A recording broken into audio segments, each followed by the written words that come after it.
My name is Serena O'Brien, and my project is on the intercomparison of convolutional neural network architectures for flood inundation mapping, and I'm doing this work in the Surface Dynamics Modeling Lab under Dr. Sagy Cohen with some help from Sadra Savani.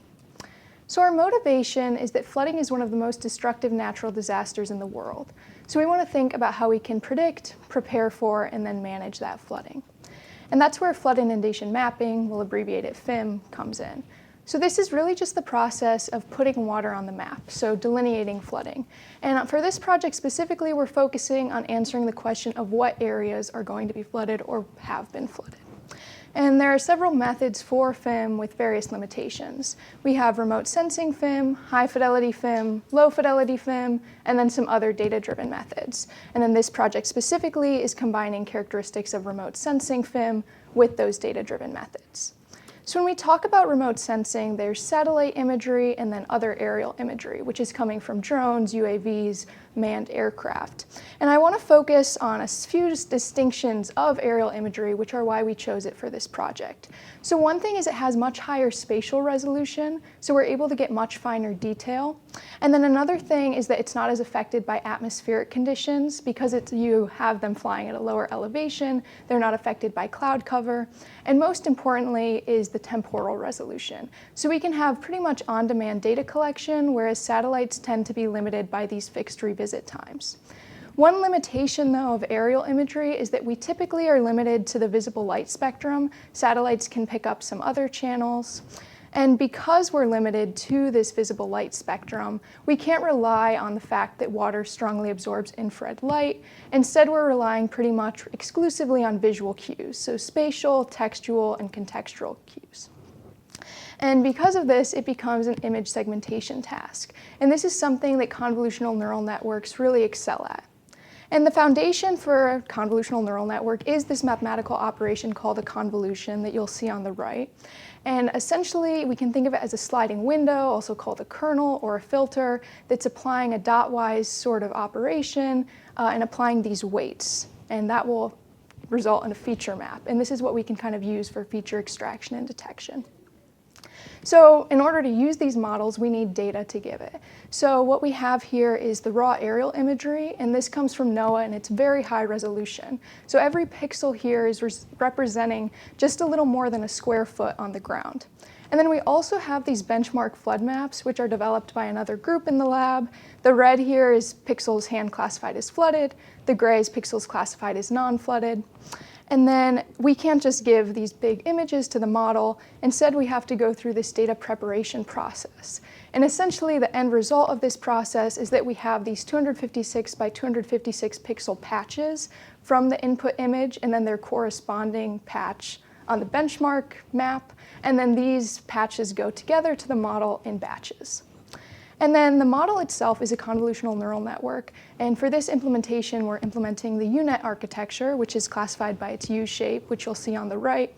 And a high-level overview is we have an input, the encoder or contracting path, the bottleneck, the decoder, expanding path, and then finally the output. But the most important part, I guess, pertaining to our result is that output layer. So it's a fully connected layer, and it's going to combine all the information that's sort of been learned into a single value. And because this layer has a sigmoid activation function, that single value is going to be between 0 and 1. So we can kind of interpret it as a probability. And then to take those values and turn them into this binary flood map, we do thresholding. So if the value is above 0.5, we classify the pixel as flooded. Below or equal to 0.5, we classify it as non-flooded. And then before we run along and generate results with this model, we want to make sure that it actually trained in a way that makes sense. So to do that, we look at loss and we look at accuracy. So here we have loss plotted over epochs. Epochs are just a single pass through all of the training data. In our training, we have 10 epochs in total. And loss is just a measure of incorrectness, so kind of how far the model's predictions are from the true value. And we can see that for the training and validation sets, loss decreases pretty much together.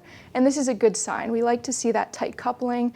However, the jagged curve means there could be some training instability. But this is good enough to move forward with. And then we also look at accuracy, so this is just how many were correct. And we can see, again, that training and validation are increasing together. There's a bit of an anomaly here that validation accuracy is consistently 4 to 6% higher than the training accuracy, so we'll have to do some investigation into what that means. But this is sufficient to then use that model to generate results. And the results we get look like this. So the black is a pixel that was predicted as flooded. If it's not black, it was predicted as not flooded. And because these are all georeferenced data, or the data is all georeferenced, we can actually toggle. So this is the prediction over the input, prediction over the benchmark, and it's hard to tell exactly how well the model performed. So we go into some numerical evaluation. And all of these formulas that you're going to see are derived from this confusion matrix. So I'll throw some labels on there. But essentially, precision is a measure out of all of the pixels that the model predicted to be flooded, how many of those pixels are actually flooded.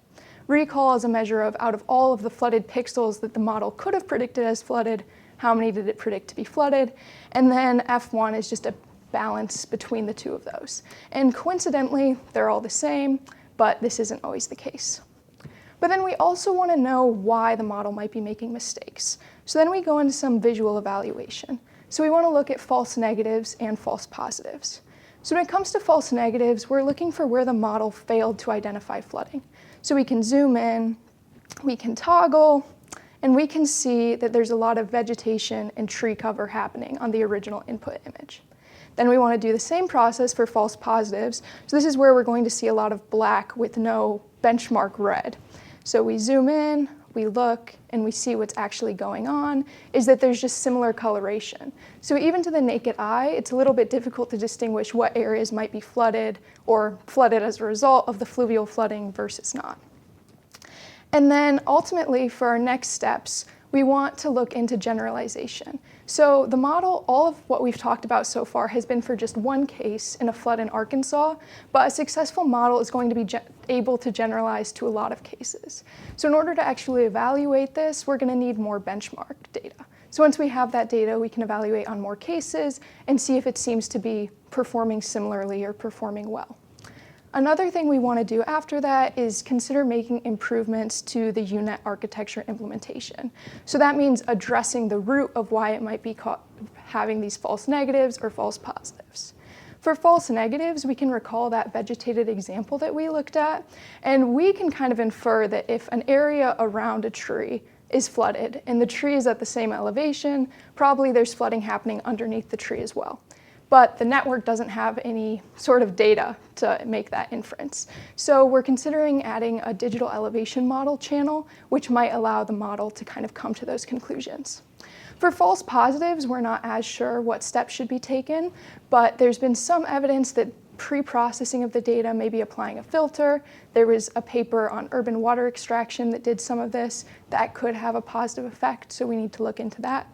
And then finally, other models. So getting into the intercomparison part of this project is we want to try sort of the same process, but with alternative CNN architectures. So there's one called SUNet, that's from the urban water extraction paper I was talking about. Then potentially developing a custom architecture tailored to flood characteristics. And then once we've done all of that, we can actually do that intercomparison. So comparing these models on speed, accuracy, and generalization. Are there any questions? Why focus on remote sensing flood inundation mapping over the alternatives? Yeah, so sorry about this. I just want to get to the slide that talks about them. So when we're thinking about using remote sensing, we're trying to find a balance. So like high fidelity FIM here is really accurate, but unfortunately it's also really computationally intensive. So some of these models can take days to run. And then low fidelity FIM is not very accurate, but it's very fast. So when we're doing remote sensing and combining it with these data-driven methods, we're hoping to kind of find a balance between speed and accuracy. So how computationally intensive is this methodology? Yeah, so it's pretty computationally intensive as well. So all of this work was actually done on the M.N.V high-performance computer cluster. So we're actually using NVIDIA A100 GPUs to do this, and those are pretty high-end GPUs, so that majorly accelerates all of the computations that are happening. And even with all that, it probably takes between 2 and 2.5 hours on this high-performance computer to train the model, and then it takes about half an hour to actually generate results from a given input. So pretty computationally intensive, but reasonable for our purposes. In discussion of next steps, you introduce evaluation based on generalization. What would show successful generalization?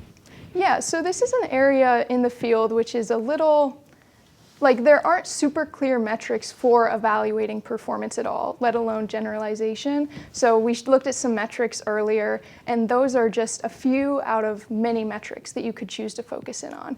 So when it comes to how we would evaluate generalization, I think what we would mostly be looking for is based on metrics that we choose to evaluate on. We want to see fairly similar performance, and then we want to see that the model is making, I guess, the same kinds of mistakes across different cases.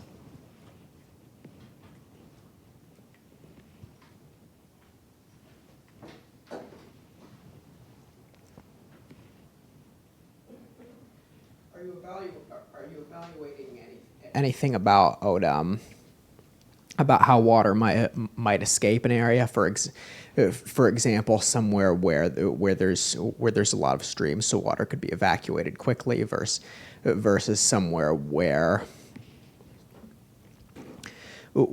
there's really nowhere for water to go, so it would build up.